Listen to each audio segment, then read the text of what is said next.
السلام علیکم ورحمۃ اللہ۔ آپ حضرات کے سوالات اور اس کے جوابات۔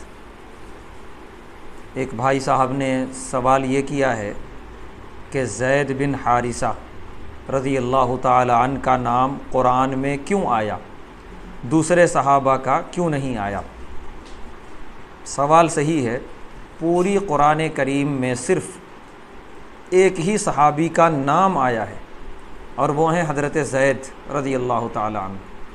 سورہ احزاب میں ہے، آیت ہے اعوذ باللہ من الشیطان الرجیم فلما قضا زید منها وطرا زوجناکھا، کہ جب زید نے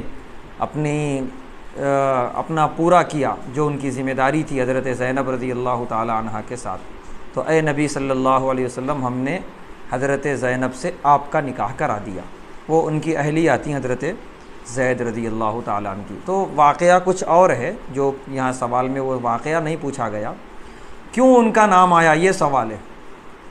نام اس لیے آیا ہے کہ حضرت زید بن حارثہ رضی اللہ تعالیٰ عنہ اللہ کے نبی صلی اللہ علیہ وسلم کے گھر میں رہتے تھے۔ وہ مکے کے رہنے والے نہیں تھے، وہ کہیں اور کے رہنے والے تھے۔ ڈاکوؤں نے ان کا اغوا کر کے لا کے بیچ دیا تھا۔ حضرت خدیجہ رضی اللہ تعالی عنہا نے خریدا اور اللہ کے نبی صلی اللہ علیہ وسلم کی خدمت میں رکھ دیا۔ تو گھر میں بالکل بیٹے کی طرح رہتے تھے حضرت زید۔ تو مکے والے ان کو کہتے تھے زید بن محمد، محمد صلی اللہ علیہ وسلم کے بیٹے زید۔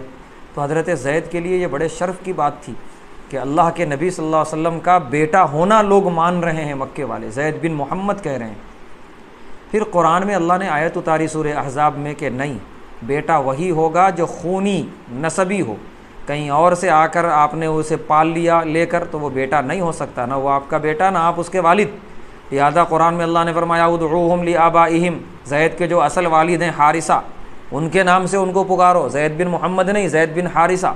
فوراً اللہ کے نبی صلی اللہ علیہ وسلم نے حکم دیا اب آج سے زید بن محمد کوئی نہیں کہے گا، زید بن حارثہ۔ تو ایک تکلیف ہو گئی تھوڑا سا، ایک انسانیت کے ناطے حضرت زید رضی اللہ تعالیٰ عنہ کو کہ میرے نام کے ساتھ اتنا مبارک نام تھا زید بن محمد، وہ ہٹ گیا، زید بن حارثہ لگ گیا۔ تو اس دلجوئی کے لیے جو تکلیف ہوئی اس کو خوشی میں بدلنے کے لیے اللہ تعالیٰ نے ان کا نام قرآن میں نازل کر دیا کہ ایک چیز ہٹی تو دوسری چیز آ گئی، ایک شرف ہٹا تو دوسرا شرف آ گیا کہ قرآن میں نام آ گیا، اب قیامت تک قرآن میں نام رہے گا، لوگ پڑھتے رہیں گے۔ یہی وجہ ہے، باقی کسی صحابی کا نہیں ہے۔ ہاں صحابہ کی خصوصیات اللہ نے بیان کی ہیں قرآن کے اندر، نام لیے بغیر، نام نہیں ہے، صرف نام حضرت زید بن حارثہ رضی اللہ تعالیٰ عنہ کا ہے اور اس کی وجہ یہ بنی۔ دوسرا سوال یہ ہے کیا گھر سے 40 قدم تک کتے رہے تو فرشتے نہیں آتے، کیا یہ صحیح ہے؟ بالکل غلط ہے۔ حدیث میں یہ ہے جس گھر میں کتے پالے جاتے ہیں اس گھر میں رحمت کے فرشتے نہیں آتے، موت کا فرشتہ برابر آئے گا، رحمت کے فرشتے نہیں آتے۔ لیکن ایسا نہیں ہے کہ 40 قدم تک بھی کتے ہوں تو گھر میں فرشتے نہیں آئیں گے، ایسا نہیں ہے۔ وہ جس کے گھر میں ہے جو پال رہا ہے اس کے گھر میں نہیں آئیں گے، باقی جس کے گھر میں نہیں ہے چاہے وہ 10 قدم پر ہی ہوگا، جس گھر سے اس کا تعلق نہیں ہے وہاں رحمت کے فرشتے آئیں گے بالکل۔ 40 قدم کا کوئی ذکر حدیث میں نہیں ہے۔ تیسرا سوال یہ ہے سجدے تلاوت کی آیت اگر آئے تو وہیں رک گئے، نیت نہیں ہے ہماری سجدہ کرنے کی، تو کیا ہوگا؟ جواب یہ ہے کہ یہ طریقہ غلط ہے۔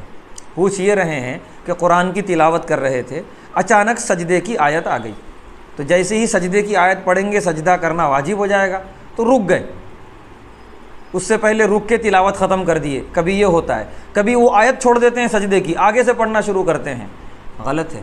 یہ اپنے آپ کو سجدے سے بھگانا ہے، اور شیطان بھی یہی کیا تھا، سجدے سے اپنے آپ کو روکا تھا، اور ہم بھی روک رہے ہیں، اور اس کے روکنے کے یہ طریقے اختیار کر رہے ہیں کہ پہلے ہی تلاوت روک دی ہے یا وہ آیت چھوڑ دی ہے سجدے کی تاکہ سجدہ واجب نہ ہو، تو گویا سجدہ کرنا ہمارے لیے بڑا بھاری ہو گیا، اور اسی کے لیے اللہ نے پیدا ہی کیا ہے۔ تو یہ طریقہ صحیح نہیں ہے، ناپسندیدہ ہے، اللہ کو بہت ناپسند آ سکتا ہے، اس سے بچنا چاہیے۔ بالکل پڑھیے سجدے تلاوت، اگر اسی وقت میسر ہے تو اسی وقت کر لیجئے سجدہ، نہیں تو بعد میں جب کبھی آپ باوضو ہوں مسجد میں بیٹھے ہوں تو کر لیجئے، کوئی حرج کی بات نہیں ہے، لیکن تلاوت مت روکیے۔ اس کے بعد کا سوال یہ ہے کہ الصلاۃ خیر من النوم کا جواب کیا دیں فجر کی نماز میں؟ الصلاۃ خیر من النوم کا جواب ہے صدقت و بررت۔ جب مؤذن کہے الصلاۃ خیر من النوم، ہم جواب میں بولیں صدقت و بررت، جس کا ترجمہ یہ ہے کہ اے مؤذن تو نے سچ بات کہی بالکل کہ نماز نیند سے بہتر ہے، وہ بررتا، اور تو نے بڑی نیک بات کہی۔ یہ ہے جواب۔ اس کے بعد 5واں سوال یہ ہے، کیا بلی پالنا سنت ہے؟ سنت نہیں ہے، اجازت ہے۔ کتا تو حرام ہے، اس کو تو نہیں پالنا ہے، لیکن بلی پالنے کی اجازت ہے۔ اگر پالے تو ٹھیک ہے، پالیے، نہیں پالے تو کچھ بھی نہیں ہے۔ پالنے پر ثواب نہیں ہے، نہیں پالنے پر گناہ بھی نہیں ہے، آدمی کی اپنی مرضی ہے، اجازت ہے، سنت نہیں ہے۔ جزاک اللہ خیر۔